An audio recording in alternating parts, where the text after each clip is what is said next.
Pop Quiz, Year 2, Unit 1, Introduction, The Middle Ages. Most Tapestry of Grace units are 9 weeks long. This one is 10 weeks, and it's still packed.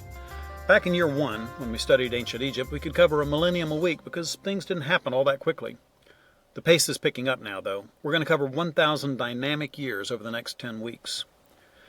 If your family used Tapestry of Grace last year, you studied what could be summed up as a year of beginnings. We covered the beginning of life on Earth, the beginning of civilization, the beginnings of government, culture, science. Most importantly, we saw the beginning of the church. This year could be called a year of changes. In government, we'll go from tribal chiefs to free elections. In art, we'll go from painted pottery to the Mona Lisa and beyond. By the end of this year, the world we live in will have largely taken shape. The title of this year plan is From Ancient to Modern, and our first unit is the Middle Ages.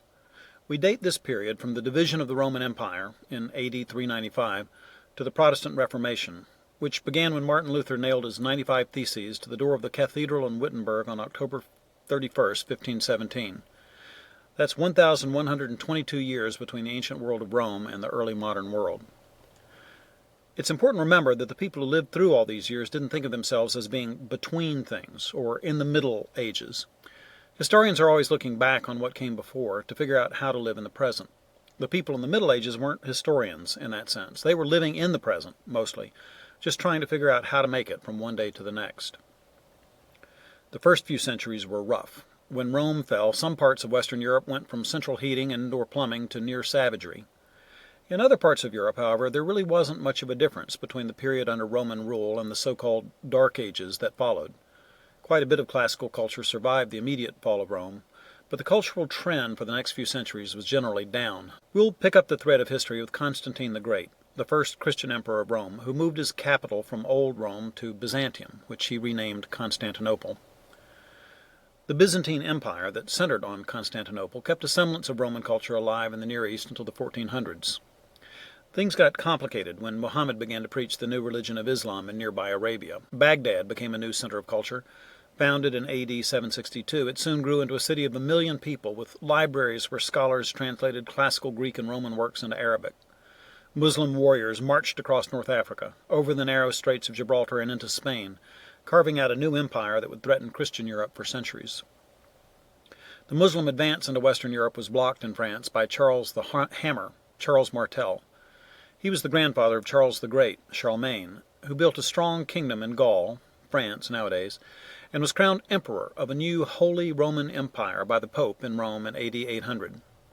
Charlemagne relied on a new kind of government, which would eventually make it possible for one man to rule an empire through layer after layer of lesser lords, his vassals.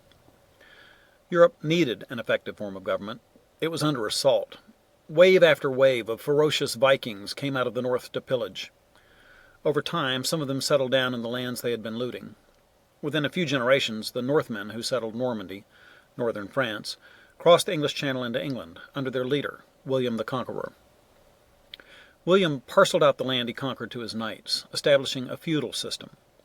Feudalism was the new multi-level approach to government that had grown up as a fusion of Germanic tribal customs and Charlemagne's system of government.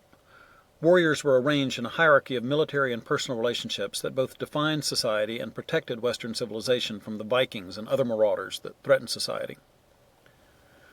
With feudalism to organize and protect the land, Europe began rebounding from its darkest days. Meanwhile, the Byzantine Empire faced new challenges. The Seljuk Turks had arrived from the middle of Asia, disrupting the balance of power in the east. They attacked Christian pilgrims and drove away the Muslim scholars that had made Baghdad such a center of learning. The center of Muslim culture moved west to Spain, reintroducing Christendom to many classical writings that had long been forgotten in Europe. Aristotle and Plato re-entered the conversation. Europe looked for a way to reconcile the Bible with Aristotle. When the shrinking Byzantine Empire called upon Western Christians to help them stave off the advancing Muslim forces, the West responded. Western knights left for the Holy Land in a series of crusades that spanned 200 years. We call this period that begins with the Crusades the High Middle Ages. This was the world of knights and castles, of lords and ladies. Great cathedrals rose across the land, with Gothic arches soaring above the stained glass. European traders ventured ever further to bring back treasures from the East. But the High Middle Ages were short-lived. Mongol hordes were advancing from the east, and fleas on the backs of rats carried the Black Death across Europe. The collapse in population tipped the balance of society. The feudal relationships that bound serfs to the land began to crumble, and the new institutions of the modern nation-state began to be visible. Government began to change, but it wasn't the only thing changing. The church began to change as well. All through the Middle Ages, individuals had called out for reforms in the manners or morals of the church, but in the last week of this unit we begin to hear new voices clamoring for a different kind of change. From the time of the first great church council under Emperor Constantine until the 1300s, most Christians relied upon the teachers and leaders of the church for their beliefs. Beginning with the Black Death, though, a handful of individuals began to hold up the Bible as a higher authority than the Pope or church councils. When Johannes Gutenberg invented the printing press, the stage was set for a conflict between tradition and Scripture, which Protestants call the Reformation. We'll cover that in Unit 2. These Middle Ages, between pagan Rome and the Protestant Reformation, are a fascinating era for anyone to study. For 21st century Christian students, they're remarkably relevant.